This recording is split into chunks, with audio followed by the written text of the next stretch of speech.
Welcome to XYPN Radio, where your host Alan Moore brings you into a community of fee-only financial planners who want to profitably and successfully serve Gen X and Gen Y clients. If you're ready to get the knowledge you need from leaders in your field, learn from forward-thinking advisors, and take action on your own goals, XYPN Radio is the show for you.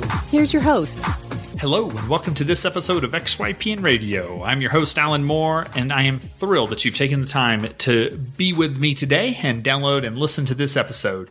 So today's episode is a conversation with Michael Kitces around a question that seems to come up over and over and over these days for both of us, and that's, how do I price my retainer fees?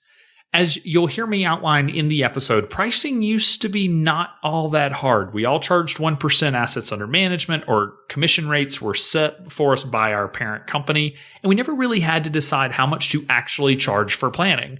So in this episode, we do a deep dive into how you can systematically determine your fee structure so you're sure you're priced appropriately for the services you provide and for your ideal client profile.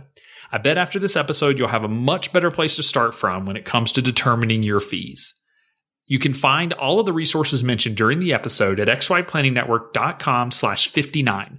And be sure to go to xyplanningnetwork.com/VIP to join our private group just for XYPN radio listeners. You can interact with other listeners, ask guest questions, interact with Michael and myself, and more. So without further ado, here's the episode with Michael. Hey, Michael, welcome back to the show, man. Hey, Alan, good to be here. I was trying to look up how many episodes since you've been on, and then I got lazy and decided to ignore it. It's only been like 2, but our last episode was a mailbag episode where we went through, I think, 4 different questions that listeners had. And then in that episode, we talked about that you had an upcoming Ask Me Anything, an AMA webinar just for our VIP listeners. And based on the turnout to mine last month and yours this month, I suspect we're going to be doing those once a month probably. So we will each do them 6 times a year.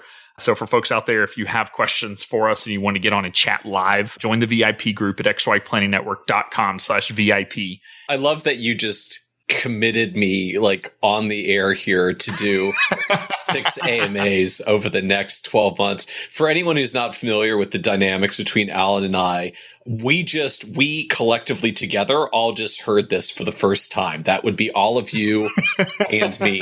But I'm looking forward to this. I'm looking forward to the future AMAs that I've now been committed to, because we did have a good time on the last one that we did. So thank you for that, Alan. They were fun. It's a little different dynamic, whereas, we get to answer more than 4 questions and they get to hear from just you and don't have me interrupting you and vice versa. So they get to hear me without the director of slowing things down on the air, slowing me down. So indeed, they're fun. But yeah, so if you want to tie into one of those, definitely do so. But my incoherent train of thought there was that we had a question that came through on the mailbag episode last time about pricing. And then you had a question pop up on the Ask Me Anything about pricing. And when we were chatting today about, what topic are we going to cover today? Because as you can always tell, these are very heavily scripted, podcast episodes. Clearly. They have about 5 minutes of prep time, if that. And that's just me setting up the technology. This question of pricing continues to come up. And I want to kind of set the stage, in my opinion, for why it keeps coming up. And that is, wasn't too many decades ago that we all sold on commission. That's how we all got paid. We didn't set our fee structure. We didn't set our pay rates. The insurance company or insurance or investment company or whoever we were selling for, the broker dealer, told us, if you sell this product, you get X% commission. And we said, okay. And we went and we sold those products and they sent us a check when we sold them. And then we kind of moved into this fee only realm where we were charging a fee. We weren't getting commissions, but we were basically all charging assets under management, which is still the predominant, way that fee-only advisors in the industry charge. And we didn't really have to set our fees in many ways. We all just kind of congregated around this 1% number, which sounds, if you have $1 million, 1% sounds a whole heck of a lot less than $10,000 a year. So we all kind of circled the wagon around this percentage basis. And, you were really cool if you had a break point that dropped to 0.8 after $1 million or something. And we focused more on, I think, profitability levels instead of, what's kind of my minimum fee I have to charge, not necessarily what's the appropriate fee for each client. And so we're going to talk more on that later. But then we kind of are in this new world that we've only been a part of for now just a couple of years, that we have a lot more flexibility, or we're taking advantage of the flexibility that we have with pricing. And it's a little overwhelming. As we were kind of thinking through this show, we start throwing around all the different ways that you can price and concepts that you can use to price yourself. And it kind of freezes you because you kind of have this, what's the behavioral concept, the technical term of basically too many choices, that we're paralyzed whenever we have so many choices. So what we wanted to do today was just sort of, you have some thoughts, and it sounded like you're actually going to end up with a blog post on this topic, which will be very helpful to kind of lay it out even cleaner. But we just want to kind of lay out some additional thoughts than what we've done in the past around how do you price your services? Yeah. Does that lay the framework for how we got here? I think it lays it really well. I think you're dead on with this whole just reality of where we've come from, that historically most advisors never really had to formally structure pricing.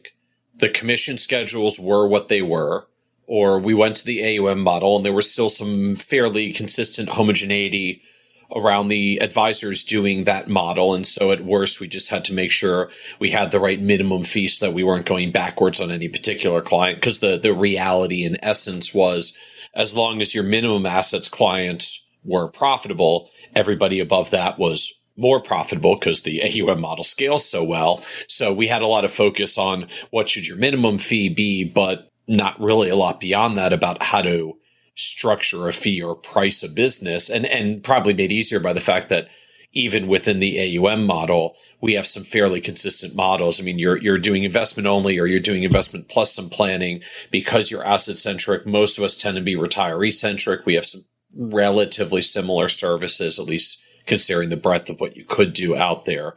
And that just made it even easier that we all attached to a similar model with a similar pricing structure, never really had to come up with our own from scratch, until we finally move into this pure advice world, this increasingly fee-for-service oriented world of financial planning, where suddenly we're less and less attached to commissions and product structures, and we're at least starting to detach a bit from the AUM model. As I've said for a long time, I think a lot of people underestimate how robust it's going to be and how long it's going to stick around in the high net worth space. But we're clearly growing a lot of retainer models beyond that, and the pace of that seems to be accelerating. But when you get into this retainer world, we're so completely detached from the traditional mechanisms of how pricing gets set that we have to come up with our own. And it's a little freaky. Like, how do you just pluck a number out of thin air and say, this is what I'm worth, or this is what my service costs? And that seems to be a real challenge for certainly a lot of advisors coming in, but even I'm finding a lot of advisors that have been doing this for a while, but didn't necessarily give a lot of conscious thought to how they set their pricing structure. And, some happen into a structure that works well for them. But for a lot, I find they're revisiting this as well. You make a really good point that we're going to kind of obsess on fee structure today. But truth be told, and I've been asking this ever since I've been presenting at conferences, where we say, look to your left and look to your right. What makes you different from the advisor next to you? And advisors still don't have a good answer for that. And the truth is, there hasn't been anything different, right? Like, you were fee-only comprehensive financial planner, just like every other fee-only comprehensive financial planner who specialized in individuals, families, business owners, institutions, and women, right? Like, that was your specialty niche market. That was your specialty. So, like, everyone. I think there was a subset of unemployed transgender, maybe folks that were not caught by that. Well, no, they would be individuals. So we captured literally everyone here. I mean, that is a quote from a very, very reputable fee-only firm that has, a couple billion under management. Yeah, we serve individuals, married couples, institutions, and women. Yep, and business owners. And business owners. And we can't forget women, right? 51% of the population. So we've all kind of been the same. We've all been providing the same service model. We've been doing it for the same clients, which was pretty much anybody 5 to 10 years from retirement with at least $500,000 or more in investable assets. We've been doing the same thing. We've been doing comprehensive financial planning, and we've been charging for it the same way. And that's on an AUM basis. And I don't necessarily think that folks are getting out there and like, hey, you know what I'm going to do? I'm going to create a new fee structure. That's not where even monthly retainers came from. We adopted and kind of have championed monthly retainers simply because we wanted to serve a different target market. We wanted to serve a different niche, right? Like we said, the AUM doesn't work for the ideal client that we have. So we're going to define that ideal client, realize AUM doesn't work. But now we have to start formulating this. What services are we going to offer them? How are we going to charge? So for anybody out there that's overwhelmed by the choices, everyone is, I feel like, in this world because it's so new. It's so different. We don't know what's going to work, what's not going to work.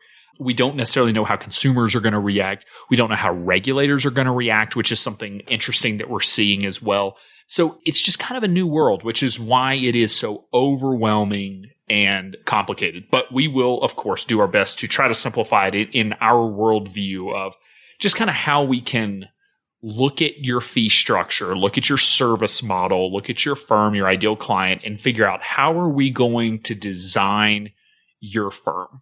To me, the starting point on this, as advisors, I mean, in the purest sense, as almost any professional, you're paid for your time, right? A lot of professions have gotten here quite literally, the lawyer that bills by the hour, the accountant that bills by the hour, certainly a number of financial planners that bill by the hour. Now, you don't necessarily have to literally bill by the hour in your pricing model, but for almost any advisor, our ultimate constraint in an advice service model is our time. And so to me, the starting point for pricing an advisor service, particularly when you're getting started on your own or you're a solo and there's not a lot of internal staffing and other complications to this, is you're selling your time. Your cost is the value of your time. So what is your time worth to you? And that's where you set your pricing. So if I'm going to do this series, I'm going to meet with my clients this many times a year, and I'm going to do this many check-in calls, and I anticipate, this many hours of work in between the meetings. You can go through the whole thing. You can add it up. You might figure out, okay, I'm on average, I'm going to spend 12 hours per year on my clients. My target is to make $150 an hour as a professional. And so you can queue up the math. 12 hours times $150 an hour means I need to charge $1,800 a year to set the price on my time for the services I'm going to provide. You may do that an $1,800 a year retainer. Obviously, at XYPN, we champion you to probably break that down to say it's $150 a month for 12 months, which adds up to $1,800. The simplest way, to me, the most straightforward way that you price your services as a professional is you price your time. You estimate your time to deliver whatever services you're committing to deliver to your clients, and price of time times number of hours, there's the pricing that you're setting for your clients. And then you just decide, are you going to bill it, annually, monthly, or hourly? Yeah, I will say that as we get into this, and we kind of broached this in the mailbag a few episodes ago, and that is that this is not actually a linear progression. This isn't a decides, number one, then two, then three, and you're done. I think what you're going to find is we're going to end up looping back on ourselves quite a bit, because what we may do is go through the process we just defined, and then we say we want to work with high-level corporate executives, and we realize $1,800 a year to them is a stupidly low fee. There is no reason we would ever only charge $1,800. Or we look at a target market and say, hey, yeah, they won't pay me $1,800. So we end up looping back on this a little bit. So I do want to set that out there to say that, I wish it was as easy as define your market, figure out your service model, define your pricing, and move on. But you're going to end up iterating on this quite a bit before you kind of find the sweet spot. But one of the things that I find challenging about valuing your time, I guess, is twofold. One, and this was always my issue when I worked under the hourly model, is it's so challenging to get compensated for being an expert.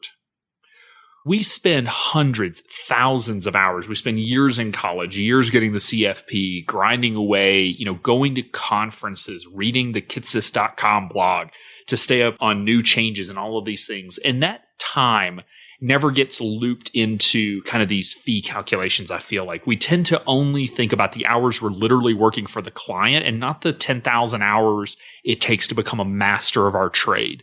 It's that old cliche story about the manufacturer's machine shuts down. There's only one guy in the world that come fix it. He comes in, he hits it with a wrench. Suddenly it's working again. And he says, that'll be $10,000. And they say, oh, well, it only took you 5 seconds. You go, yeah, but who else was going to fix this for you? Or there's the version, that I always like, the handyman who, comes out to fix a problem and takes a close look at it, spends a couple minutes, pulls out a nail, hits it with the hammer once, fixes the problem, sends an invoice for $100, $1 for the nail, $99 for knowing where to hammer it.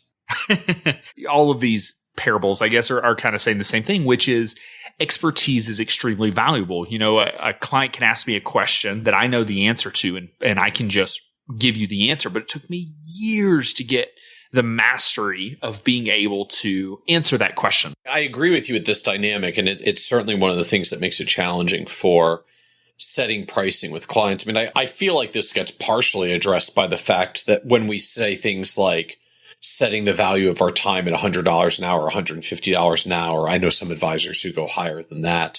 That is meant to be part of the expression of kind of the value of your time, including the value of everything that you put in leading up to it. Now, you're right. There's still a weird dynamic, though, that comes to this, which is the better you are and the more effective that you are, the more you actually undermine that time-based model to some extent, right? Like if I'm the world's leading Social Security expert and I can answer every question in 5 minutes, I'm impliedly less valuable than the person who takes a Social Security question, has to spend 2 hours looking it up because the latter bills you for 2 hours and the first person bills you for 5 minutes, but the first person was actually the better expert. And I think your point is absolutely valid that we need to know the value of our own time. I had a business coach recently tell me that as an entrepreneur, my time was worth $1,000 an hour, which my response was, I wish I was making $1,000 an hour. And in his opinion, that number comes from what you can create as an entrepreneur, as a business owner, what type of value you can create if you have free time, basically. And so his point was anything under $1,000 an hour you outsource, whether it be laundry or grocery shopping or data entry or answering emails or whatever. I mean, anything you come up with, which for me was literally everything that I would be outsourcing if I valued under $1,000 an hour. But the point being, you need to figure out how much money you want to make. And that's kind of where you're coming in with this, is what's your time worth? Because I don't think a lot of advisors ever sit down and determine how much money do I want to earn? Like, how much money do I actually want to make? More is not always better, right? We can always we can go from 40 hours to 60 hours to 80 hours a week to make more money. But where are we done? Kind of where's our line? So let's draw that line in the sand on, I want to make $120,000 a year. That's $10,000 a month. I have, 160 hours in a month. So therefore I need to be charging this much. You got to figure out how you value your time, not necessarily just what your time is actually worth doing something else. And, I do think you kind of come to this, especially as a new business owner, right? We value our time at like $25 an hour, because if anybody comes along and offers you a job making $25 an hour, you jump. And I'll say within about 6 months, that $25 an hour starts to look really painfully low. And it moves to $50 an hour, and then $100 an hour. And then suddenly you're a $200 an hour person and you feel arrogant about it. But the truth is, it's just a reality that that's what your time is worth. So I think kind of those are my two pieces that are challenging. I know for myself, whenever I was looking at doing this many years ago, which was, how do I get compensated for my outside time? And then also that ramp up phase of your hourly time, because this is where a lot of advisors lock in clients and fee structures and such that were ideal when you valued your time at $25 or $50 an hour, not when you value it at $200 an hour. So you kind of have to take that into consideration, that it's going to go up over the next several years. You make a good point here.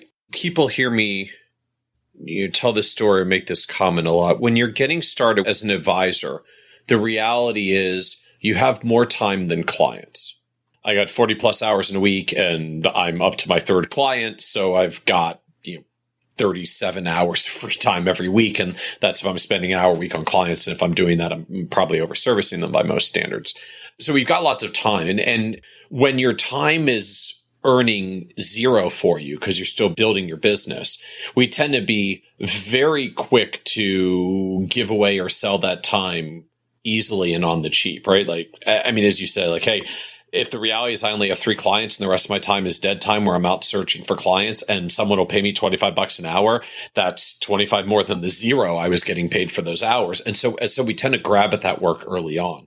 That becomes problematic fairly quickly, really, for sort of 2 reasons, the 2 interrelated reasons. The first is that at some point as you gather clients, And how quickly you hit this wall varies as an advisor. I've seen some people hit it after 6 months. I've seen some people hit it after 12 or 18 or 24 months. Eventually you get to a point where you don't have that spare downtime anymore. Maybe it's not because you've got a ton of clients, but like, okay, I'm up to 20 or 30 or 40 clients, and I've kind of got some marketing firing on all cylinders now. So I'm meeting with more prospects and I'm doing active networking, and I've got 20 or 30 clients to service, and I've got a few new ones to work on, and there's all that upfront work. And suddenly there's no more spare time.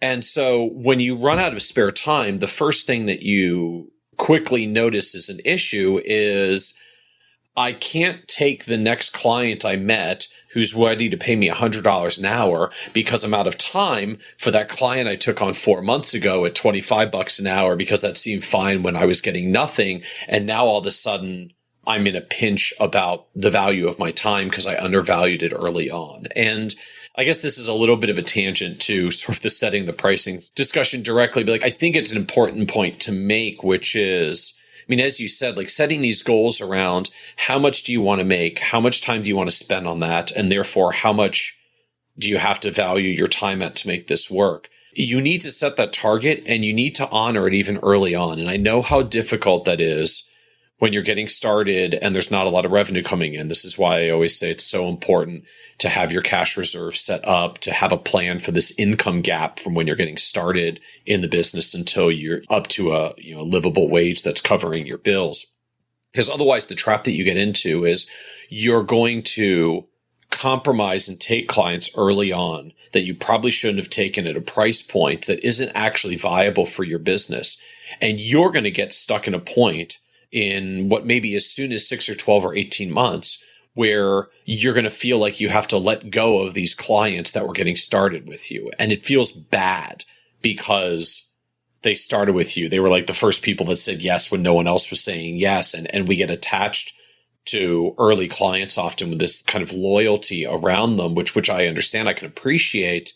I remember going through similar feelings with early clients, but you get your business in trouble very quickly when you stay overly attached to people that you perhaps even deep down knowingly undercharged. Now you've stuck yourself with it. So, be careful that when we talk about setting these costs and pricing, like it really matters. Even when you don't have a lot of clients yet, it matters because if you don't honor the pricing, the value of your time early on, you will create your own bottleneck surprisingly quickly. And you're going to have to either go back to those people and raise their fees. Or you're going to have to go back to those people and fire them as clients because already they don't fit the business that you're actually growing into. And that doesn't feel good for most people. Totally agree. So I think we're on the same page that we need to have in our mind how much money we want to make. And I'll speak, I guess, just for myself. And that is that I want my basic needs met, obviously financially. My core motivation is not money. And I know that because if it was, I wouldn't be working for myself. I would have a 6-figure job working for a large RIA doing, traditional planning. I have given up a lot of money to be a business owner as young as I started my first business. And so I say that to say that I think most advisors out there are driven by something. And for a lot of them, it's not necessarily money. It may be the type of work and the client that you really want to serve. I find that there are a lot of advisors out there that just wake up in the morning excited to work with doctors, excited to work with executives or to work with missionaries or to work with whoever you can come up with. But there's some type of group that you're just so passionate about working with that it's the only group that, you really can imagine working with. And I think when you find your ideal client and you really do define it, you'll be amazed at how you wake up in the morning so excited to go to work. But I do believe that defining your ideal client, if you haven't already done that, that is the first step, because I think everything else we're going to talk about on this episode is useless if we don't know who we're trying to serve. Otherwise, we're going to sit here and go rounds with all the different possibilities and how they don't work for everybody, because nothing that we're going to say on this episode will work for everybody. Nothing that we say here will work for half of the people out there or even 10% of the people out there. It really doesn't need to. It needs to work for your 40 to 100 clients that you want to serve. And the only way to get there is to know who you're trying to serve.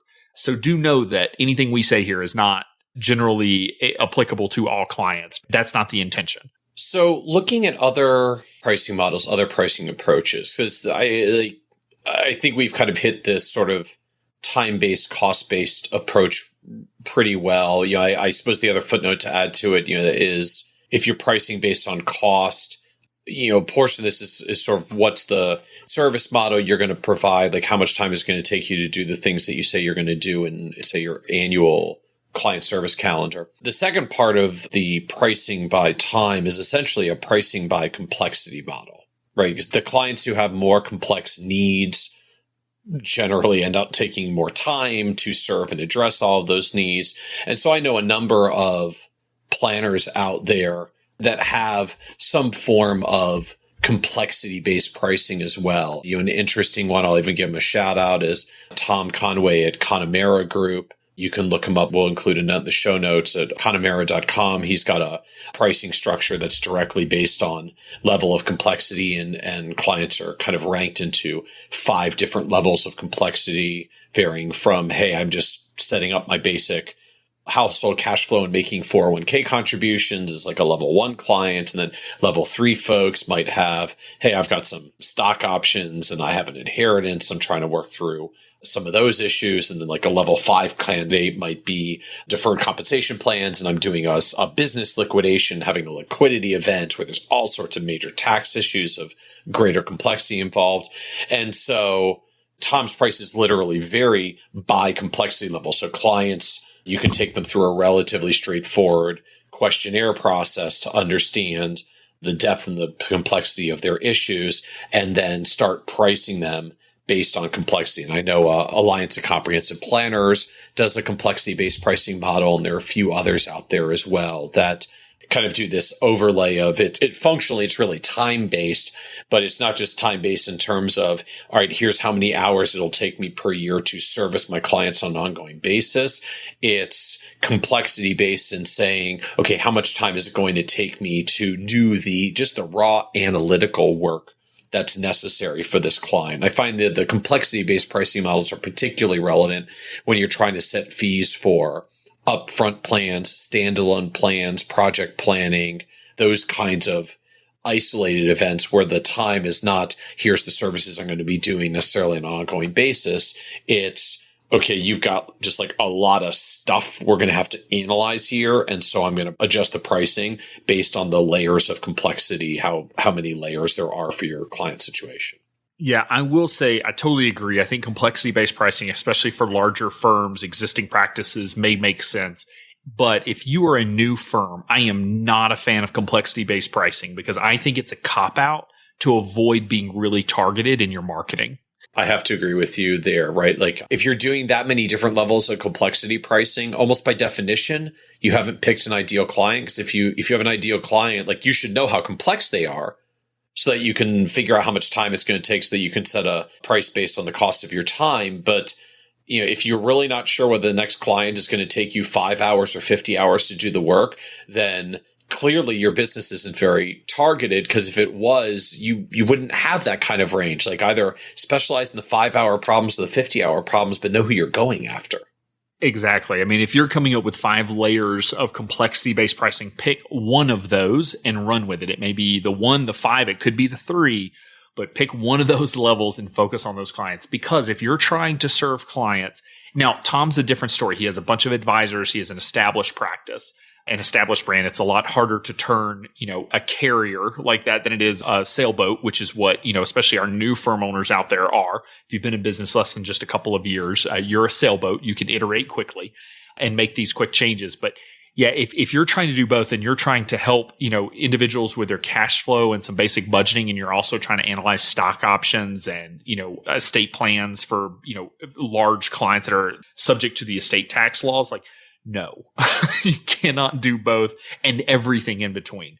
So you're absolutely right. The complexity does come into play. I have seen this in a more basic manner for someone like Brittany Castro, who we've had on the show, is an XYPN member. She has one fee, and I don't remember the numbers, but it's something like $1,800 for an individual, $2,400 for a couple, and then $3,600 for a business owner. That's a complexity-based pricing. I mean, it is honoring the fact that couples are a little more complicated than individuals and the business owners are even more complex. But I suspect over time that Brittany will ultimately gravitate towards one of those sets of clients. She may fall in love with those business owner clients, and that's just kind of where she's focusing, or it may be the couples or it's the individuals. I don't know which one it will be. Will probably end up being the bulk of the business, because if not, then again, you're trying to be a little bit of everything to everybody, which has historically worked. And we're, in many ways, we're the people that are pounding the table saying, hey, we know it's been working. We know you've been able to say that you work with anyone that breathes, and sometimes people that don't. Anybody that will pay you $1 you can work with, right? We know that has worked in the past, but we don't believe it's going to work in the future. And we are trying so hard to set advisors up for success so that in 5-10 years, they're going to look back and they're going to think, I am so thankful that I listened to Alan and Michael rant about things like niche market, about being very, very focused in my service model, my fee structure, because now I realize why they were being so forceful on it. But that's kind of an aside. I'll get off my high horse. But so complexity-based pricing, absolutely. It is kind of a time component in that how much time is it going to take me to solve your problem? So pick a problem that you want to solve and then figure out, what the hourly or what the fee needs to be in order to solve those problems. So that's one model. I want to talk about a couple others, because there are actually some completely different ways to come at this dynamic of setting your pricing. So we have number one is cost, and cost is kind of time-based most commonly. Approach number two is what I call the affordability approach, which is basically what can they pay? What are they able to pay? What are you able to charge that is a reasonable price for the people that you're working with? Now, when you actually look at it from this perspective, it quickly becomes apparent why the AUM model has been popular, because the AUM model is actually a natural affordability model. It says the reigning assumption is any particular person can afford to pay 1% of their assets to get the other 99 of them managed. 1% seems pretty modest compared to the other 99. It naturally compares the fee to the asset base being managed and makes it look affordable. And I think that's a big part of why it works. But as I view it, it's an affordability based model, right? It says, in essence, the reason why a $3 million client gets charged more than a $1 million client is because the $3 million client has $3 million and the $1 million client only has $1 million. And, arguably, at least to a minor extent, affordability targets around things like net worth indirectly become a little bit of a proxy for time and complexity as well. It's certainly not true that every $3 million client is more complex than or every $1 million client is more complex than $100,000. But many of the tax and other complexities rise as the dollar amounts and the income levels rise. And so it at least partially validates that approach. But it's the idea of saying, I'm going to set my fees based on what the people I'm serving can reasonably afford, either from their assets when you have an AUM fee, from their net worth, maybe if you're charging a retainer fee, or from their income if you're even charging an income-based fee. For so many planners, obviously in XYPN network, their clients are paying their monthly retainer fees out of their income, out of their cash flow. And so we talked on the most recent podcast episode about the fact that what we're finding in the network is monthly fees that are 1% of your income or less tend to be pretty palatable for most consumers. If your fees add up to between 1% and 2% of their income, they may balk at it, but many of them will still do it. If your fees add up to being more than 2% of their income, they're probably going to end up saying no. It's going to feel really big to them. Now, real quick, let me clarify for listeners what you're saying, and that is that our advisors' clients tend to pay out of cash flow as opposed to historically, which is that fees were paid out of investment accounts and not specifically out of cash flow. So just to clarify that for listeners, historically, everyone paid out of their investment accounts. You would never compare it to income because it made no sense. It was based on assets because it came out of their IRA to pay for management of the IRA. Now what we're seeing, especially when you're charging monthly retainers, monthly subscription, is that money is coming out of kind of your monthly budget and it's just kind of coming out of cash flow. So comparing it to income actually becomes a little bit more kosher, palatable, and it makes a little more sense. Your path to higher income and your path to higher fees, simply put, is working with both your people. If you want to charge more in AUM fees, the easiest path is work with people that have more AUM. If your fees are getting set relative to their income, work with people that have greater income. The interesting effect then happens is the time-based costing, the time and cost-based model essentially says, figure out what you're going to do for them, determine the value of your time, and then charge them accordingly. The affordability model kind of comes from the opposite end. So it's okay, like if I'm going to be working with teachers and, the teacher married couple is, between the two of them is going to make $120,000 a year. If I'm going to charge them 1% of their income, it's going to be $1,200 a year. So I now need to come up with appropriate services that match $1,200 a year. So if I'm now going to work all the way back to this and say I value my time at $150 an hour, well, you need to figure out a service that takes no more than 8 hours. Because if it takes you more than 8 hours, you're not going to earn the value of your time. And if you try to charge them for more than 8 hours worth of your time, it's not going to be affordable to them. So we start with what's affordable to the client, and then we work backwards to a service model that still justifies our time, but that fits what they can afford. And so now your pricing very much comes back to play the drinking game again. I'm told there's now a drinking game around this. Who's your niche? There it is. Ring a bell. Ding. Who's your niche? Who are you serving? What do their typical income levels look like if you're going to be charging monthly retainers that relate to income? What do their income levels look like? What's 1 or 2% of that at the most? That now sets the parameter for what a realistically feasible fee is going to be. Now, what's the most awesome thing that you can do for those people in the world of financial planning and specialize their needs to justify the fact that you're charging them that number? I totally agree. And this is kind of that circular piece that we end up in this, like, how much do I need to get paid? How much will they pay me? What can I do for that money? I'm trying to do too much. So I need to go back. I need to look at my ideal client. Is this still a target market that I can actually work with? And you kind of keep going through this iteration to try to figure out, can you build a business for your ideal client, charging them a fee that they're willing to pay for services that's actually going to be appropriate for them and going to be something that they're willing to pay for and something that really helps them. And this is kind of when we start seeing a divergent of fees. And, you just heard me rant about complexity-based pricing. I am a fan of multiple service tiers. So for instance, having comprehensive ongoing financial planning being kind of a monthly subscription while also doing some type of one-time, either based on project or hourly. I prefer project-based.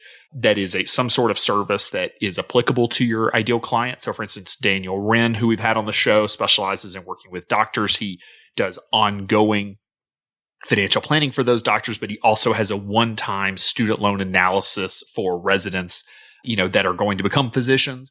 I think that's great. And I think that's when we start seeing a divergence of just a few different service models based on what are the needs of your ideal client, because he found they needed ongoing planning, but some just needed their student loans analyzed. And he also, I'm sure, has found that was phenomenal marketing to be able to do that type of work for those clients.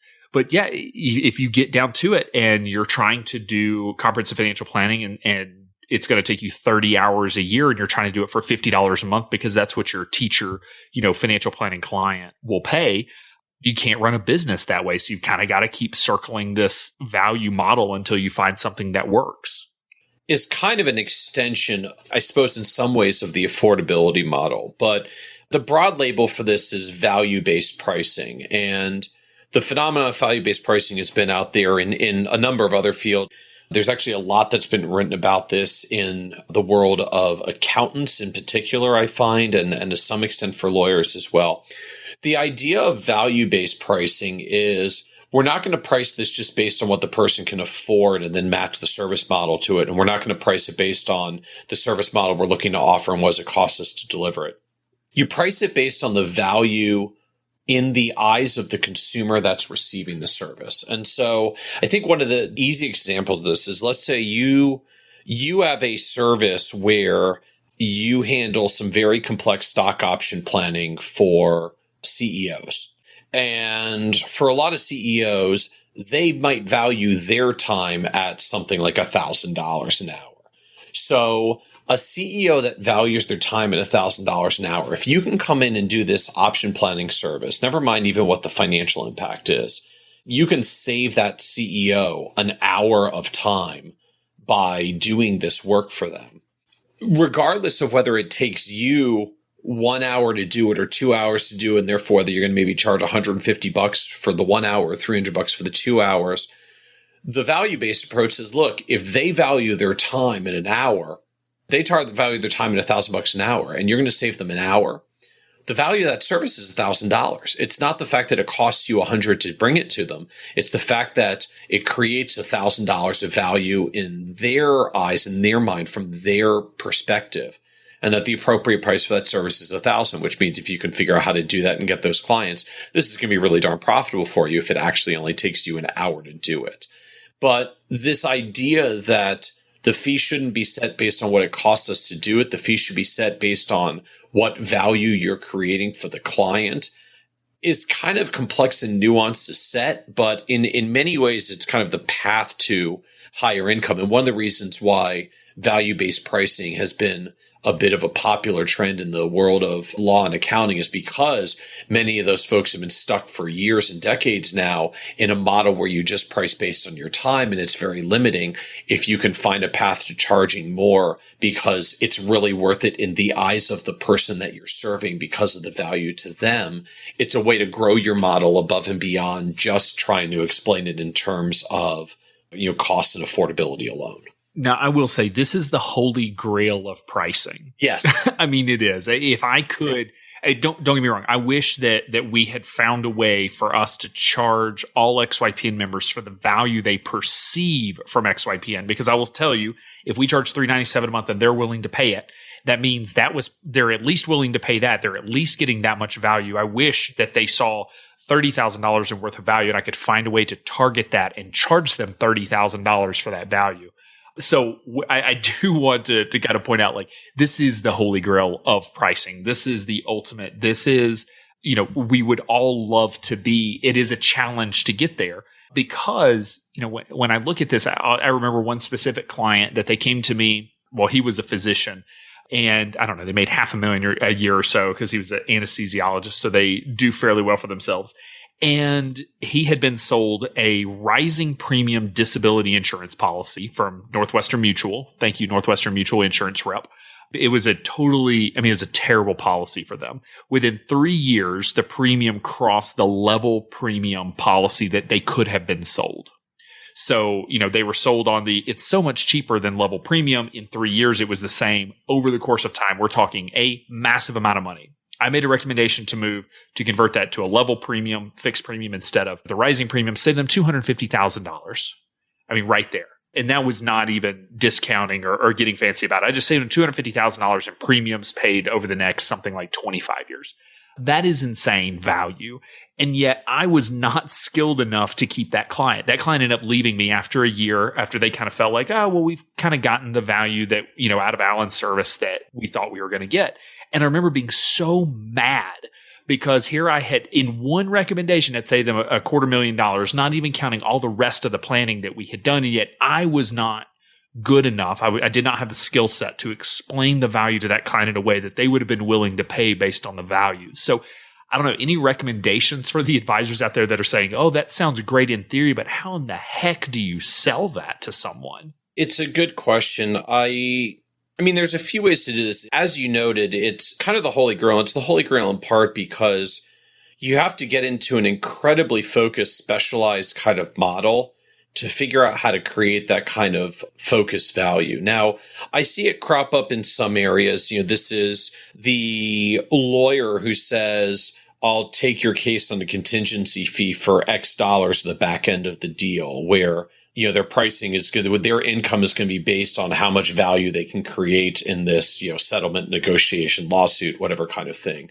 A popular version of this in the accounting world is, we'll try to negotiate your tax settlement or find you some tax saving strategies and charge you a percentage of the tax savings that we create for you. So these things exist. Now, in the planning world, It's maybe a little bit more limited. I think it means you have to be hyper-focused. This might be, I work with a certain kind of ultra high net worth clientele with a particular type of tax strategy where, my billing for the tax strategy starts out at thousands of dollars because I know if you do it successfully, you're going to save tens or hundreds of thousands of dollars. And so my fee will instantly seem minuscule relative to the amount of value that I'm about to create for you.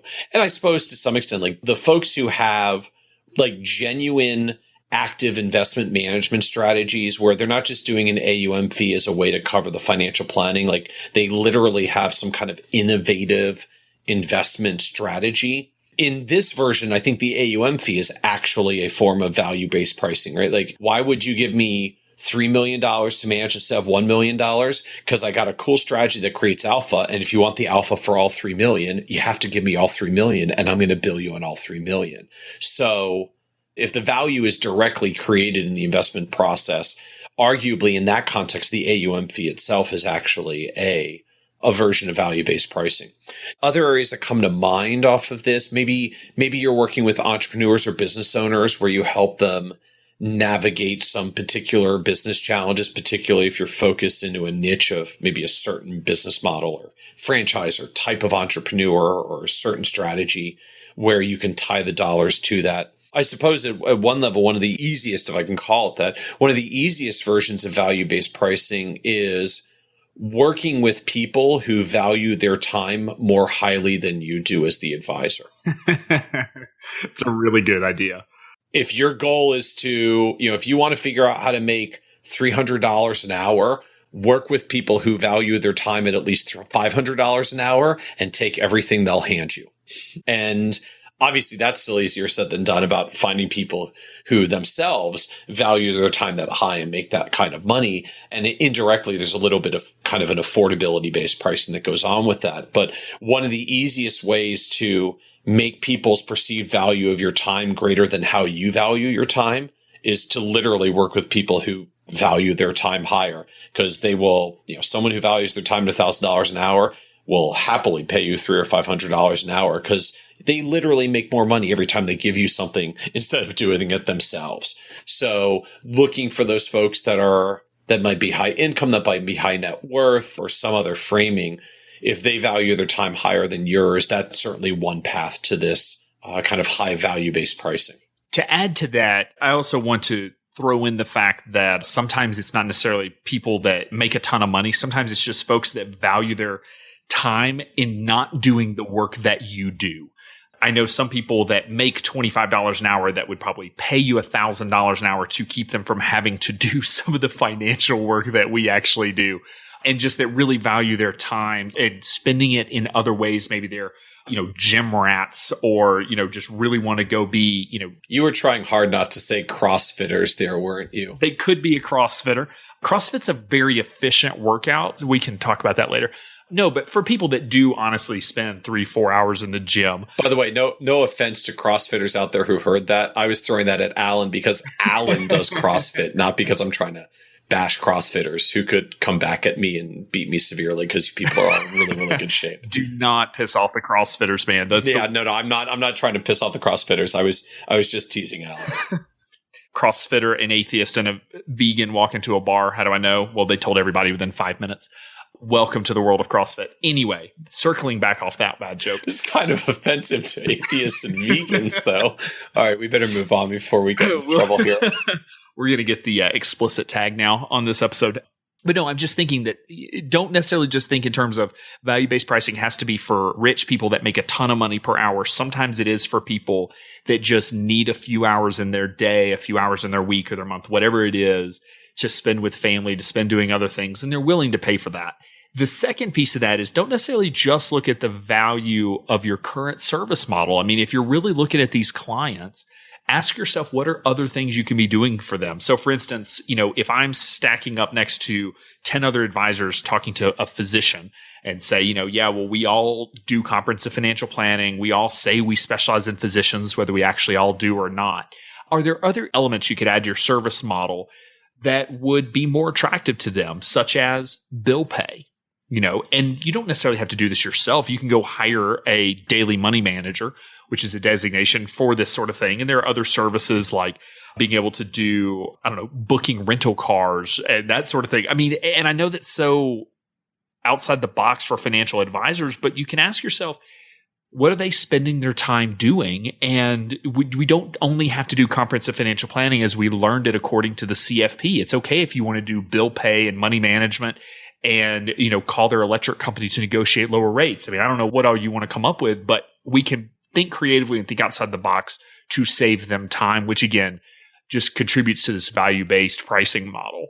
Yeah. And the other thing I note to this as well, I find a lot of planners, when they're getting started, they put an inordinate amount of pressure on themselves to get this right from the start.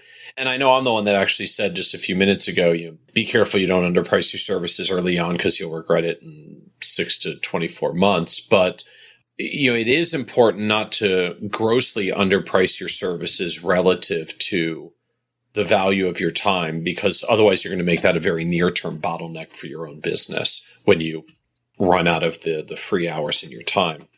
But even for people that have been doing this over time and for a period of years, this is going to evolve a little bit over time. I think it's just the natural progression of a business. You're going to find over time the people you particularly like working with, the ones where you just seem to have a knack for providing the best value for, or that you form some particularly good connections. Maybe you start out into a particular niche, but it kind of hooks to the left because you get connected into a few people who are great centers of influence and really like you and open doors to a whole new space that you weren't that involved with before. Maybe you start out working with doctors and you end up working with high-end neurosurgeon specialists who, because you got introduced to one and then all of a sudden you're speaking at the neurosurgeon conference about how to manage your money and you've opened up this new space for yourself.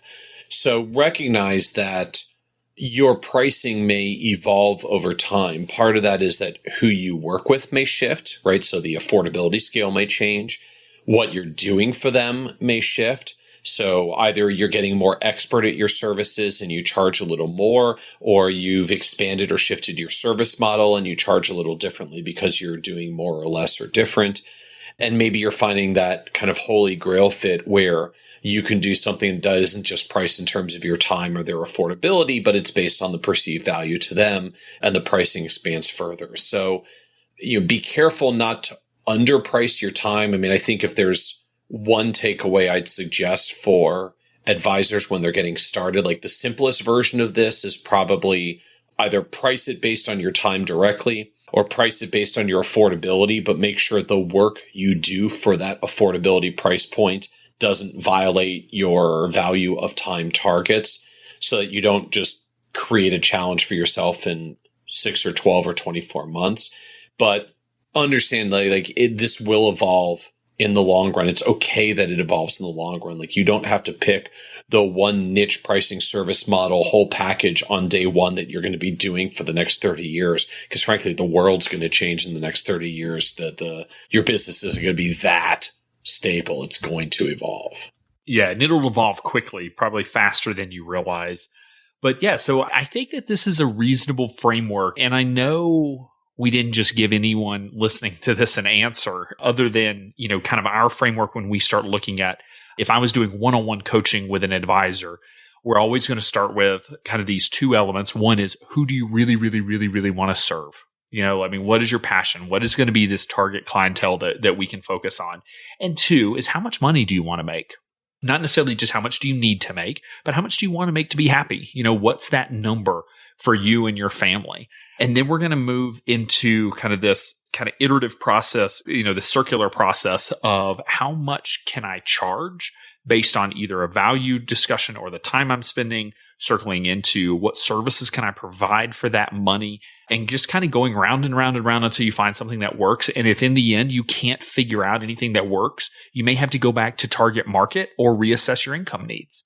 You may have to kind of adjust the base or kind of check that premise before moving back into this service model and how much do I charge circle. But there's no right answer. And again, and I know I said this on previous episodes, but I want to reiterate, there is no perfect service model for all clients. There is no perfect fee structure for all clients. There is just the ideal fee structure and service model for your particular client focus and the way that you want to run your business and live your own life. And, we can come up with a perfect service model that requires you to be available 24 hours a day, 7 days a week.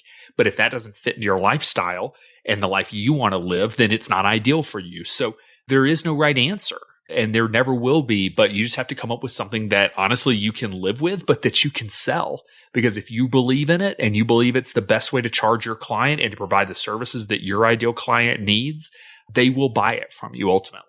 It's so true. And that balance, again, in that discussion of how our businesses evolve, like that's one of the things that shifts over time. I mean, I've seen a lot of advisors that, took a hard look at changing their business 5 or 10 or 15 or 20 years in. And it's not because it wasn't profitable or wasn't doing well. It's that they just got to that, life balance, income balance threshold that didn't work for them anymore. Hey, I'm making great money, but I'm working more hours than I want to work. And I would happily make less dollars and work with fewer clients if I could get a bunch of time back.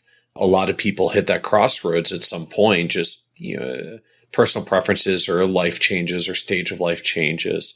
And so you may end up reassessing the business at some point down the road for that reason alone. Kind of from the personal level, you may decide you value your time differently, and the amount of time you want to spend in the business may be different. And I have seen advisors also go the other way that have really built businesses where they only had to work 10 or 15 hours a week. They were very stable, happy, made decent money. And then they just decided one day, hey, I want to ramp this thing up, work more hours, make a lot more money. And so they did. So it can go both ways that, entrepreneurship and business ownership, I think sometimes, and we could probably do an episode just on this topic, but I think sometimes we take it for granted that it's this like, well, I'm just going to create the business and then it's going to stay this way forever. And I'll, sell my business when I want to enter retirement. And that's just not the way business ownership works. I mean, we are always iterating. We're always looking for ways to improve. And your service model and fee structure are huge because it's how you get paid and it's all the work that you do. So, expect to iterate on it over time, which is different than how financial planning has been done in the past. But I do personally believe it is the way it's going to be done in the future. I don't know if you disagree with this or not, Alan. Like, again, I feel like the starting point for most advisors will be a combination of setting a price on your time, right? What do you want to earn? What do you want to earn per hour? How many hours is it going to take you to serve your clients? That's your target pricing number. And does that fit with what they can afford? Or you may come at it slightly from the opposite angle. What can your target clientele afford if you've picked your niche? What's 1 or 2% of their income at the most? What revenue would that generate? And then what work are you going to do that fits that revenue that gets you back to the amount of time it takes so that you're earning what you want to earn? If your people can afford $1,500 a year and you're valuing your time at $150 an hour, make sure your service model is not going to take more than 10 hours per client. So one of those versions, I find it tends to be very time-based early on, because time is both the most straightforward pricing model in a fee-for-service model and also the most straightforward constraint for what a single advisor can deliver. And then we start adjusting and evolving. I'm a very visual person. I'm sensing a giant flow chart coming. Yeah. Because we have talked about a couple of different pricing models and all that sort of thing. So for listeners out there, it may not come out with this episode, but I'll see if we can't come up with something that visualizes kind of some of the things that we're talking about, because it may help for those who are visual like myself. So I will say that before this episode started, whenever Michael was actually the one that pitched the idea of this topic for the episode, I said, do you really think we have an hour of content just on pricing? And he said, well, I think so, but this may be the first episode that only takes 45 minutes. And here we are at 61 minutes. As usual, we have no problem filling an hour of time on pretty much any question that comes up. So hopefully this was helpful. Be sure to join our VIP community, xypnnetwork.com/VIP. It's where discussions about, episodes and things like this happen. So if you have additional questions, want to run more ideas by us, post them there. You'll get feedback from the two of us, as well as other listeners who may have thought of things that we've never thought about. So it's just a great place to go interact with over 500 other listeners now, which is just awesome. So Thank you, Michael, for the awesome show idea. And I guess we will see you next time once we can get you back on the show. Thank my AMA visitor who asked this great question and reminded me that we should cover it. So I'm not taking the credit. It's all back to the listeners. Hopefully my promise in the intro came true, and this episode gave you a framework to think about your fee structure and how you can better match your fees to your service offering and your ideal client profile. Be sure to join our VIP community at xyplanningnetwork.com/VIP to hang out with other XYPN radio listeners, ask questions for future mailbag episodes with myself and Kitces, and to finally find a community of like-minded financial advisors. Thanks so much for joining me today. We'll see you next time. You're not alone, and you're not crazy. It's scary starting, building, and growing your own financial planning firm. And that's why we put together a free private community just for you, the Cutting Edge Financial Planner. Go to xyplanningnetwork.com/VIP or text XYPN Radio to 33344 and join a network of thousands ready to change the lives of Gen X and Gen Y clients.